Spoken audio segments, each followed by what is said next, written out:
E agora o comentário neste Jornal Regional com Cancela Moura. Seja bem-vindo, Cancela. Boa noite. Boa noite. Esta tarde ficamos a saber o resultado dos juízes civis do Porto, que determinaram que a candidatura de Luís Filipe Menezes não é válida, à semelhança exatamente do Tribunal de Lisboa para a decisão de Fernando Seara.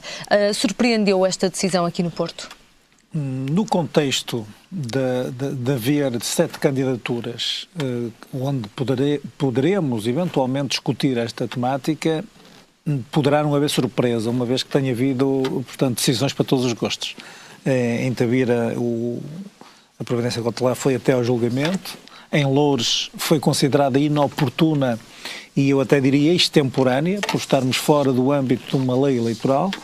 E em Lisboa e no Porto houve, de facto, uma declaração de impedimento de quer Fernando Seara, quer Luís Filipe Menezes poderem apresentar a candidatura. Portanto, aliás, o próprio PSD, que é o único partido que neste momento está confrontado com este condicionalismo, por assim dizer, ou esta interpretação da Lei 46 de 2005 sobre a Lei de Limitação de Mandatos, julgo que estará com uma estratégia bem definida. O Presidente da Distrital do Porto já veio a público dizer que seria expectável este resultado e julgo que a estratégia passará necessariamente por apresentar um recurso? Não, por uma definição e, sobretudo, uma estabilização sobre esta interpretação ao nível do Tribunal Constitucional, e penso que todos os dados apontam para essa situação. Porque senão poderia ser. E a ir exatamente ao Tribunal Constitucional, em que é que pensa? Esta decisão vai manter-se ou não? Pode ser revertida? Esta questão ainda pode ser revertida e importa aqui dizer que este caos jurídico, por assim dizer, também já era um bocadinho esperado.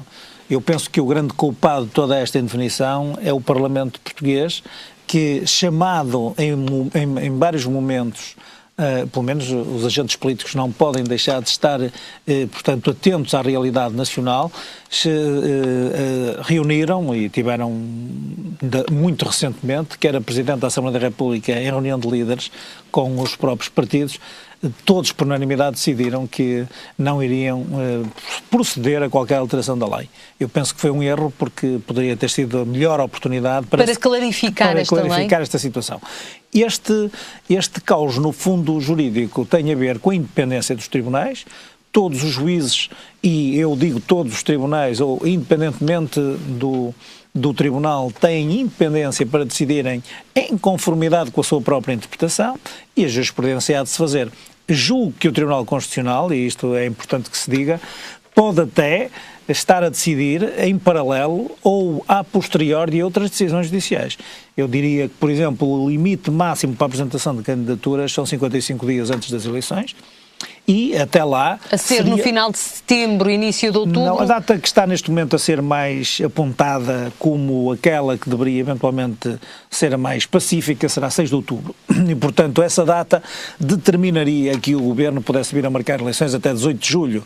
Mas todos os candidatos, nomeadamente Seara, que foi o primeiro a ser confrontado com esta decisão, julgo que tem uma estratégia definida para, efetivamente, o Tribunal Constitucional poder ainda decidir em tempo, até este 18 de julho, para permitir que a candidatura de Lisboa, que importa aqui também dizer isto, cada uma das candidaturas será analisada na sua legalidade junto do Tribunal de Comarca. Portanto, iniciar-se-á um outro processo, que é o processo eleitoral, onde poderá haver uma apreciação da candidatura. Portanto, além da providência cautelar, que agora foi intentada, sempre ligada a uma providência cautelar, há uma ação principal, que pode ter desfecho diferente. E também há depois a apreciação da legalidade em sede da apresentação de candidatura. Ora, se em sede da apresentação da candidatura já houver, como penso que seja esta a estratégia do PSD, uma estabilização sobre a interpretação que o Tribunal Constitucional pode dar à lei, haverá aqui um facto consumado e será mais difícil um Tribunal de Comarca recusar ou impedir alguém de ser... ir contra, no fundo, a decisão do Tribunal Constitucional sobre os direitos, liberdades e garantias. Portanto, eu penso que existe aqui, da parte do PSD, agora jogam tudo naquilo que efetivamente possa ser a decisão do Tribunal Constitucional, até porque o Vice-Presidente Jorge Moreira da Silva veio dizer que efetivamente não haveria plano B. Eu também não acredito que assim seja, porque eu julgo que isto são avisos muito fortes. Há aqui alguma pressão também? Talvez, mas acredito que efetivamente do ponto de vista político o PSD, uma vez que não foi suficientemente avisado para que estas candidaturas não pudessem levar a esta situação de alguma conflitualidade jurídica sobre as decisões que cada tribunal toma, e é o único partido que está nesta situação, eu penso que teria sido muito bom para o PSD ter tomado de base uma decisão que era... À semelhança do Partido Socialista. Do Partido Socialista, por exemplo. O PCP, julgo que tem motivações diferentes e, por exemplo, estarão a favor daquilo que são as teses do PSD, precisamente por terem muito poucas autarquias e perpetuarem-se relativamente ao poder.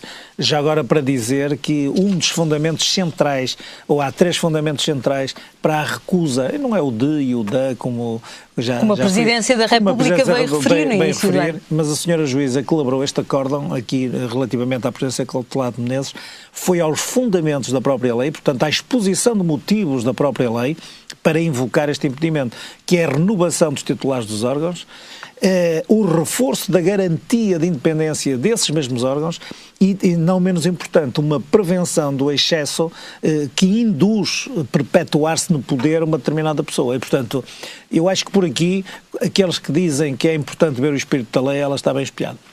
Há pessoas que dizem mesmo que não se pode extrapolar daquilo que são as palavras que o legislador escreveu.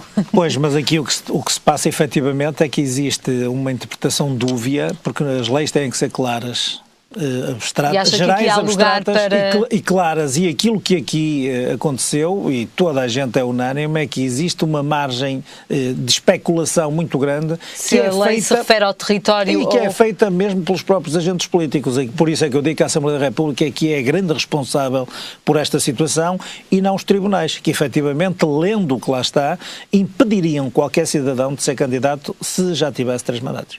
Cancela Moura, agradeço-lhe aqui o comentário neste Jornal Regional. Até 2 a 8 dias. Muito bem.